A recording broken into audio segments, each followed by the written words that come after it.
கர்த்தருடைய நாமம் மகிமைப்படுவதாக. இந்த காலை வேளையிலும் ஆண்டவரும் இரட்சகருமாயிருக்கிற இயேசு கிறிஸ்துவின் இனிதான நாமத்தில் உங்களை வாழ்த்துகிறேன்.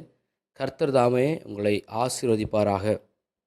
இந்த காலை வேளையிலும் தியானத்திற்கு ஆதாரமாக எடுத்துக்கொண்ட வேத வசனம் அப்போஸ்தலனாகிய பவுல் கொரிந்தியருக்கு எழுதின முதலாவது நிருபம் 10வது அதிகாரம் 31வது வசனம்.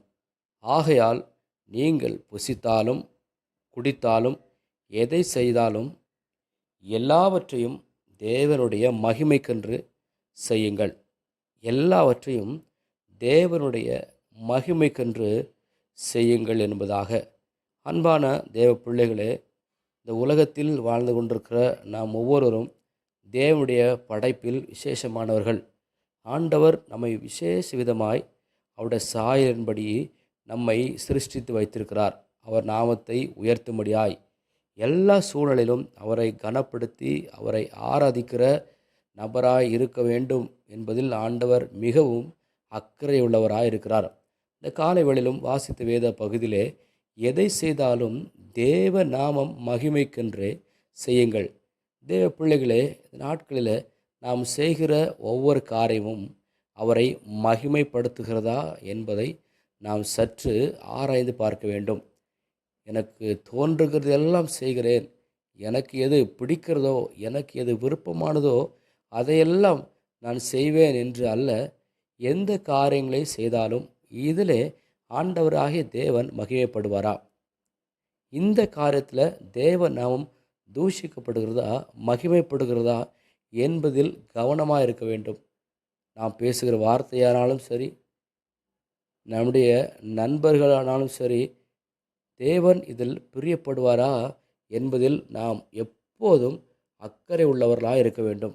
அதைத்தான் அப்போஸ்தலனாகிய பவுல் கொரிந்து சபைக்கு மிக தெளிவாக எழுதுகிறார். எந்த காரியத்தை செய்தாலும், நீங்கள் புசித்தாலும் குடித்தாலும் எந்த காரியங்களை செய்தாலும் தேவ நாமம் அதில் மகிமைப்பட வேண்டும் என்பதில் நீங்கள் விழிப்புள்ளவர்களாக இருக்க வேண்டும்.